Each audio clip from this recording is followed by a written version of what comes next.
بسم الله الرحمن الرحیم.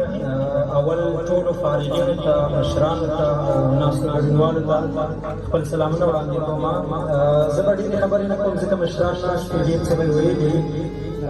ستر کاروان وایي تا که د حکمت لمنه ونیوه افغانه، تا که د حکمت لمنه ونیوه افغانه، هېڅ کمی به نه وي په خواږه افغانستان کې. لکه میږیان چې اتفاق لري قام دغسې، لکه میږیان چې اتفاق لري قام دغسې، دا د اصل موچۍ ګورئ نظام دغسې وي. او بچي به لوږه کړي د ډېوې ته ورکړي، بچي او لږه کړي د ډېوې ته ورکړي، د خان د سپینې بنګلې شاته ماښام دغسې وي.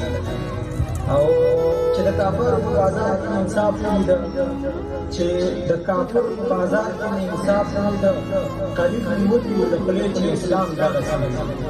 او خور یې له شرمه له خپل وروره جایداد ونه غوښته، خور یې له شرمه له خپل وروره جایداد ونه غوښته، ورور یې ویل چې ولي دې غلام دغسې وي. ټولې فارغینو ته دې محبت وکړم، یو ځل